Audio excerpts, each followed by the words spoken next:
వ్యత్యాసం 2 సంవత్సరాలు 2 సంవత్సరాల్లో 1,50,000 కోట్ల రూపాయలు మీరు చేసినటువంటి బాధ్యతారాహిత్య పరిపాలన కారణంగా, మీరు చేసినటువంటి అప్రజాస్వామిక కార్యక్రమాల మూలంగా, అవినీతి కారణంగా ఇంత రాష్ట్రం ఇలా అప్పులు కుప్పై ప్రజలను వంచే కార్యక్రమం చేసింది మీరు. అది ఇన్ని అప్పులు లేకపోతే మీరు చెప్పినవన్నీ చేయాలంటే తిప్పి కొడితే కూడా మీరు 20,000 కోట్లు కావు. మరి 1,50,000 కోట్లు కట్టింది దీని కారణం మీరా మేమైతవా? అంత గొప్ప మేధావులు కదా. అట్లనే అందుకే ఎక్కడో మళ్ళీ మీరు 6 గ్యారంటీలు ఇవ్వలే, అది కూడా మాట్లాడి నా గులపల్లి కాడ 2 సంవత్సరాలు గ్యారంటీ కార్డ్ అని, అదేనా గ్యారంటీ కార్డేనా, బాకీ కార్డ్ అని. ఈ మా బాకీ కార్డు 2 సంవత్సరాలది, మీ బాకీ కార్డు 10 సంవత్సరాలది. 8 లక్షల కోట్ల అప్పు చేసి కూడా 10 సంవత్సరాల కింద మీరు చెప్పినటువంటివి చేయనివి చాలా ఉన్నాయి కదా. ఈ రోజున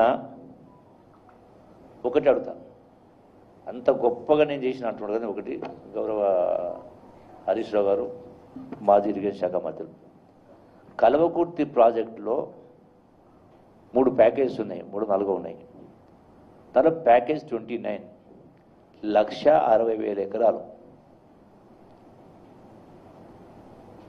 ఆనాడు ఈనాడు ఉన్నాం MP Khammam contractor, BRS party పార్లమెంట్లో ఫ్లోర్ లీడర్ అనుకుంటా ఆ రోజున నామా. మరి వాళ్ళ కంపెనీకి సంబంధించినటువంటి 1,65,000 ఎకరాల కెనాలు 10 సంవత్సరాల పాటు పూర్తి చేయకపోతే నీవు ఎన్నిసార్లు ఎక్స్టెన్షన్ ఇచ్చినావు? 30 సార్లు ఎక్స్టెన్షన్ ఇచ్చాడు. ఏం గుడ్డు పోయిందా? రాష్ట్రం కానీ దేశం కానీ చేసేవాళ్ళు లేరా? ఇప్పటికి పూర్తి కాలేదు. ఇప్పటికి 1,60,000 ఎకరాలు 1,00,000 ఎకరాలకు నీళ్ళు వస్తుంది. ఇంకా 60,000 ఎకరాలు నీళ్ళు రావాలా? ల్యాండ్ ఎక్విజిషన్ కాలే. మేము సమర్థంగా చేసినాం అంటే మరి ఎవరెత్తుకపోయారు సమర్థంగా చేస్తే? అందుకే రెండవది గట్టు లిఫ్ట్ అని హెలికాప్టర్ పోయి నేను కూడా ఉన్నా ఆ రోజు కేసీఆర్ ఎంబడి. గట్టు కాడ దిగి 20 టీమ్స్ చేస్తాను. 20 టీమ్స్ కాదు కనీసం చేస్తాడు. ఆ రోజు ప్రామిస్ చేసిండు, కొబ్బరికాయ కొట్టాడు. 1 టీఎంసీ చేసిండ్రా 10 సంవత్సరాల్లో? మేము గొప్పగా మళ్ళా ఉద్ధరించినాం అనేటువంటి కార్యక్రమం చెప్తూ ఉంటారు. అందుకే ఇక రకరకాల మాట్లాడు, పోలీస్ కేసులు పెట్టినని. నేనే బాధితుని.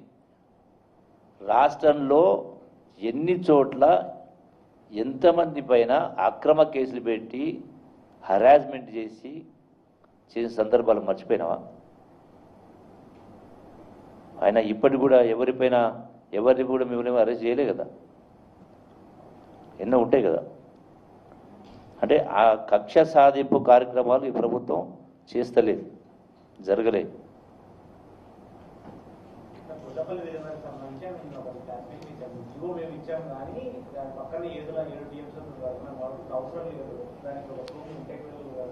నేను స్పష్టంగా చెప్పిన సెంటర్ పాయింట్ రైతులు రిజర్వాయర్స్, శ్రీశైలం రిజర్వాయరు, కేలే ప్రాజెక్టు, పాలూరు ప్రాజెక్టు, జూరాల నెట్టెప్పాడు, ఈ మంత్రాలతో వస్తాయి నీళ్లు రిజర్వాయర్స్ లేకుండా. అంటే ఆనాడు తెలివిలేక కట్టిందా? ఆనాడు నెహ్రూ గారు 450 టీఎంస్ కెపాసిటీ, ఏ మెషినరీ లేని రోజున నాగార్జున సాగర్, శ్రీశైలం 250 టీఎంసీ, పాక్రా నంగల్. అంటే వాళ్ళకి ఆలోచన లేకనే కట్టినరా? ఇలా అవి కట్టకపోయింటే ఇవాళ పాలమూరైన కేలే లిఫ్ట్ చేయడానికి వస్తున్నాను, శ్రీశైలం లేకపోయింటే. క్వశ్చన్ ఏదులకి, అరే మళ్ళీ చెప్తే కదా ఇప్పుడే, పాలమూరు లిఫ్టులో అంతర్భాగం ఏదుల రిజర్వాయరు ఇవన్నీ కలిపే నార్లాపూరు, ఏదుల, వట్టెము, దానిపైన ఉన్నటువంటి కార్యమైన కానీ ఇవన్నీ కూడా అవన్నీ కలిపితే కూడా 12 లక్షల ఎకరాలకు ఎట్లా సరిపోతుంది? దీని కింద 4,50,000 ఎకరాలు ఉంది. దేన్ని ఎండబెట్టి దేన్ని వండబెడతారు? క్వశ్చను ఒక మంత్రిగా గత మాజీ మంత్రిగా మాట్లాడినప్పుడు, ప్రతిపక్షంలో డిప్యూటీ ఫ్లోర్గా మాట్లాడినప్పుడు ఓవరాల్గా కంబైన్ చేసి మాట్లాడాల. నీళ్లు, రిజర్వాయర్స్ వర్సెస్ ఇరిగేషన్ ఎట్లిస్తాను అడిగిన నేను. నువ్వే అన్నావు 10 టీఎంసీ లేనటువంటి జూరాల నుంచి పాలమూరు లిఫ్ట్ కట్టాలని.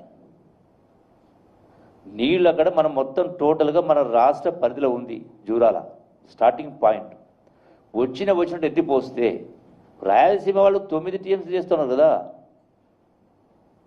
క్వశ్చను ఇప్పుడు 3 టీఎంసీలు ఎత్తిపోసినప్పుడు 30 టీఎంసీలు ఎత్తిపోయలేమా? కావాల్సింది మోటార్లు, పంపులు, కరెంటే కదా. అరే క్వశ్చన్ అరే మళ్ళీ నష్టపోయిన వాళ్ళు శ్రీశైలం నష్టపోయినరు, నాగార్జున నష్టపోయినరు, నార్లాపు నష్టపోయినరు, మా కాన్స్టిట్యూన్సీలో కల్వకుర్తి ప్రాజెక్టులు నష్టపోయినరు, పాలమూరులో నష్టపోయినరు, ఈవెన్ మిషన్ భగీరథలు నష్టపోయినరు. క్వశ్చను నష్టపోయేది 2.5%, లాభపడేది 97%. నష్టపోయేది రైతులే, లాభపడేది రైతులే. నష్టపోయేది రైతులే, లాభపడేది కూడా రైతులే. దానికి ఆల్రెడీ చెప్పిన సమైక్య రాష్ట్రం అని.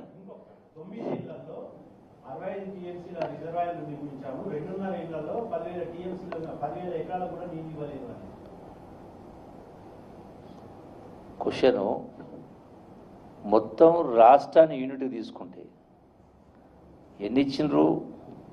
నాగార్జున, పోచంపట, ఇంకోట చాలా ప్రాజెక్ట్స్ ఉన్నాయి కదా.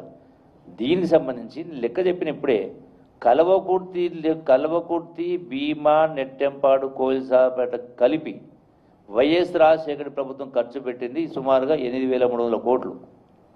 10 సంవత్సరాల బీఆర్ ప్రభుత్వం 8 లక్షల కోట్లు అప్పు ఖర్చు పెట్టింది, 7,000 కోట్లు. మొత్తం మేమే నీళ్ళు ఇచ్చినామంటున్నారు.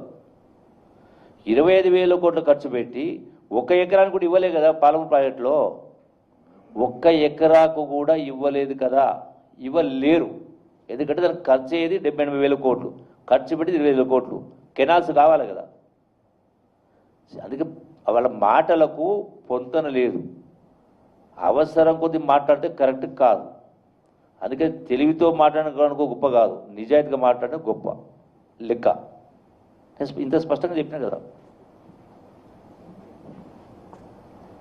అట్లనే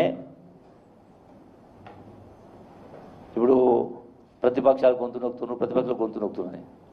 ఎవరు గొంతు నొక్కింది తెలియదుగా. గడిచిన 10 సంవత్సరాల్లో మొత్తం ప్రజాస్వామ్యం గొంతే నొక్కేసారు కదా. ప్రతిపక్షం గొంతు కాదు, ప్రజాస్వామ్యం గొంతే నొక్కేసారు కదా. మీకు ప్రతిపక్షం గొంతు నొక్కేసిన మాట ఎట్లా వస్తుంది? మీకు అసెంబ్లీలో మైక్ ఇస్తలేరా, మాట్లాడతలేరా, బయట మాట్లాడతలేరా? మీరు హరీష్ రావు మాట్లాడుతున్న కేసు పెట్టిండ్రా? ఇంకెవరైనా కేసు పెట్టిండ్రా? అరే ఇప్పుడు విషయం, రాయలసీమ రతనాల సీమ, రాయలసీమను రతనాల సీమ చేస్తానని మాట్లాడింది కదా కేసీఆర్. కృష్ణానది జలాలతోటి అంటే ఏదైతే మనకు వాళ్ళు తీసుకుపోయినటువంటి పోతిడి పడవ, ఇంకోటి కావచ్చు, ఇంకోటి వాటి ద్వారా రాయలసీమను రతనాల సీమ చేస్తాడు. ఎవరు ఆ సినిమా యాక్ట్రెస్ రోజా ఇంటికి పోయి. క్వశ్చన్ అంటే ఇంత మీరు కేసీఆర్ మాటలు చెప్పాలంటే తెలంగాణ రాష్ట్రం రాకముందుకు ఒక మాట, వచ్చిన తర్వాత రాకముందుకు ఏ మాటలు మాట్లాడిండో వచ్చిన తర్వాత అవే మాటలు అమలు చేసిండు. ఆయన మాట్లాడే మాట అమలు చేయలే, దానికి వ్యతిరేకంగా అమలు చేసిండు. అది నిధులైనా రకరకాల ప్రతి అంశంలో కూడా, ప్రతి అంశానికి సంబంధించి కూడా. రోజున ఇంకోటి మాట్లాడి హరీష్ రావు మాట్లాడుతూ నేను మొత్తం ఆయన మాట మొత్తం విన్నా. కేసీఆర్ కుడి భుజము, ఉద్యమకారుడు, 2001 నుంచి 2014 దాకా నీటి నిరజనుడిని మాట్లాడాడు. ఎంత గొప్ప వ్యక్తి అంటే కుడిభుజం కరెక్టే, ఉద్యమకారుడు కరెక్టే, 14 సంవత్సరాల పోరాటం కరెక్టే. అందుకనే చాలా గొప్పోడు కాబట్టి 2001 తెలంగాణ ఉద్యమం మొదలు పెడిచి 2014 వరకు జిల్లాలో ఒక సర్పంచ్ కానీ బీఆర్ఎస్ పార్టీ టీఆర్ఎస్ పార్టీ ఒక సర్పంచ్ కానీ ఒక ఎంపీటీసీ ఒక ఎంపీపీ ఒక ఎంపీటీ ఎవరు లేరు. ఎందుకు 2014 అవకాశం వచ్చినా ఓడిపోయాడు, ఇంతమంది గెలిచినా కూడా. ఆనాడు బీఆర్ఎస్ పార్టీ అధికారం రావడానికి కూడా నా భాగం ఉంది. ఆనాడు విద్యార్థులకు ఇచ్చిన మాట కోసం, ఆత్మహత్యలు ఆపడం కోసం ఆనాటి ముఖ్యమంత్రి కిరణ్ కుమార్ రెడ్డి ఇంకెక్కడి తెలంగాణ ఉద్యమం అణిచేసిన కాల రాసిన అన్నాడు. ఆ మల్తనాడే, నేను లేని వ్యక్తితో మాట్లాడకూడదు కాబట్టి, మొన్న పరమపదించినటువంటి ఒక సెంట్రల్ మినిస్టరు తెలంగాణ ప్రజాప్రతిలో అరగంట సేపు పదవులు వదిలి ఉండలేరున్నాడు. సకల జన సమ్మె బంద్ అయింది. ఆ సందర్భంలో తెలంగాణ